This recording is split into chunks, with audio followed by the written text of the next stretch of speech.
नमस्कार। आचार्य सलील चैनल में आप लोग का स्वागत है। क्या ताजमहल शिवालय था आजकल बहुत बर्निंग टॉपिक है और मेरे फॉलोअर्स इस विषय पे मुझसे जानना चाहते हैं।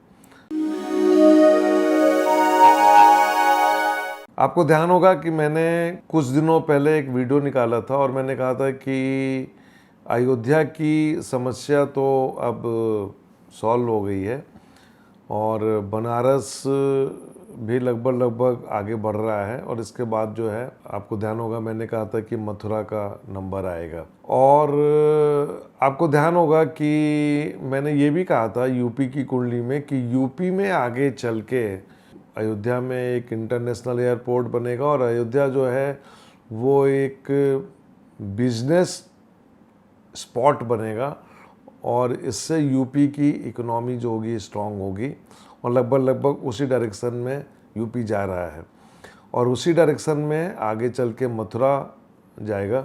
सवाल ये है कि क्या ताजमहल में कभी शिवालय था? देखिए, मैं एक बात बताऊं आप लोगों को, मैं अपने फॉलोअर्स को बताना चाहता हूं कि इस मुल्क में जो इस्लाम आया वो धीरे धीरे आया था। बाद में जो यहाँ पे कत्ले-आम मचा ख़ासतौर से औरंगजेब के टाइम पे, और अटल बिहारी वाजपेयी की एक स्पीच है जिसमें गजनी के बारे में उन्होंने कहा था और इसमें कोई दो राय नहीं कि ये सब इस देश को लूटने आए थे और इन्होंने दिल खोल के इस देश को लूटा और इस देश को बर्बाद किया। और इसके लिए भी हमारे लोगों को जिम्मेदार मैं मानता हूँ, क्योंकि जब यहाँ पे लोधी शासन था तो लोधियों को आपस में लड़वा के मरवाने के लिए इन लोगों को बुलाया गया था। तो ये वो दौर था जहाँ पे आप देखिए ध्यान से, जैन मंदिरों को तोड़ा गया,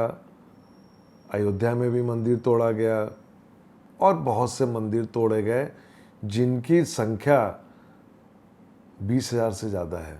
मंदिरों को तोड़ दिया गया और एक अपना ही राज्य बनाने की कोशिश की गई, हिंदुओं पे जुल्म हुआ। और मैंने अक्सर बोला है कि ये वो दौर है जहाँ पे हम बहुत परिवर्तन देखेंगे।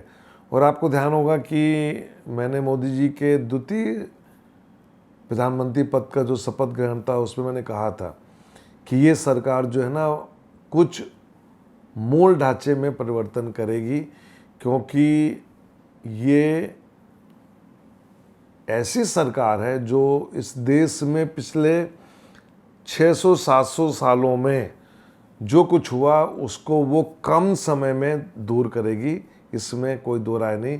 और मैं आपको बताना चाहता हूँ कि बीजेपी के लिए एक बहुत अच्छी बात ये है कि उनको नरेंद्र मोदी जी ऐसा एक प्रधानमंत्री मिला, नहीं तो कोई और आदमी होता तो मैं समझता हूँ कि ये काम स्टार्ट नहीं हो पाता। हालांकि अब जो स्थिति है बीजेपी के अंदर, वो अमित शाह और इसके बाद फिर योगी, ये दो ऐसे नेता हैं जो आगे चल के दिन को भी मौका मिलेगा तो मैं समझता हूँ कि इस देश के डायरेक्शन चेंज होगा। और मैं समझता हूँ कि यदि लोगों की मांग है कि ताजमहल शिवालय था और वो कुछ 22 दरवाज़ों को खोलने की बात करते हैं, तो मैं समझता हूँ उसमें कोई बुराई नहीं है ये पता करने में कि यहाँ पे क्या था। यदि वो मस्जिद थी, यदि वो ताजमहल शाहजहां ने बनवाया था तो उसका कहीं ना कहीं कुछ सबूत होगा, और यदि वो मंदिर था तो उसके भी सबूत होंगे, क्योंकि ऐसा देखा गया है कि जितने भी तोड़फोड़ हुई है उस दौरान में उसके सबूत मिले हैं, इसमें कोई दो राय नहीं है। और मैं अपने इस चैनल के माध्यम से कहना भी चाहता हूँ कि ख़ास तौर से जो मेरे मुस्लिम भाई हैं कि उनको इस बात पे बुरा नहीं मानना चाहिए, राजनीति से हटना चाहिए। और ये एक सनातन मुल्क था और सनातन मुल्क की सनातन परंपरा थी और वो जो सनातन परंपरा थी उसको खंडित किया गया, उसको खंडित करने का प्रयास किया गया। और मैं समझता हूँ कि यदि ये अंग्रेज़ों का शासन नहीं आया होता तो मैं समझता हूँ कि पूरा ख़त्म हो गया होता। और औरंगजेब के बाद मैं समझता हूँ कि जो मुग़ल बादशाह हुए वो कमज़ोर हुए, और अक्सर मैंने कहा है कि वक्त सबका एक जैसा नहीं रहता, समय परिवर्तनशील है, बदलता है, और ये समय परिवर्तन का दौर है। भारत की कुंडली में आते हैं। भारत की कुंडली अक्सर मैंने बोला टॉरस लग्न की कुंडली है, वृष लग्न की कुंडली है, लग्न में राहु है, और यहाँ पे हम जुपिटर को देखेंगे क्योंकि हमारे जितने भी मंदिर हैं, जो धार्मिक स्थान रहे हैं, उनको हम जुपिटर से देखते हैं, और जुपिटर छठे घर में पड़ा हुआ है। और पिछले कई दिनों से गोचर में जो जुपिटर और शनि का ट्रांजिट चला, जिसमें हमने कोविड को देखा, कोरोना को देखा, और एक अगले 8 साल हम और काटेंगे इसी तरह। तो मैं समझता हूँ ये जो दौर रहा है, इस दौर में राम जन्मभूमि का मुद्दा सॉल्व हुआ, परमानेंटली सॉल्व हुआ, आगे चल के बनारस परमानेंटली सॉल्व होने जा रहा है, और फिर मथुरा, और इसके बाद जो है 16,000 तो मैं नहीं समझता हूँ कि सॉल्व हो जाएंगे, लेकिन जो मुख्य हैं वो आगे चल के ये भी सॉल्व होंगे। कब होंगे? तो मैं समझता हूँ कि दिसंबर 2022 से जब चंद्रमा की महादशा में केतु का अंतर शुरू होगा, और चंद्रमा जो है वो इस कुंडली में तीसरे घर का स्वामी है, और केतु जो बैठा हुआ है 7वें घर में बैठा हुआ है। केतु में मंगल के गुण हैं, और ये मंगल के गुण में क्या होता है, वो एक उसका नेचर जो होता है वो फायरी हो जाता है, तोड़ फोड़।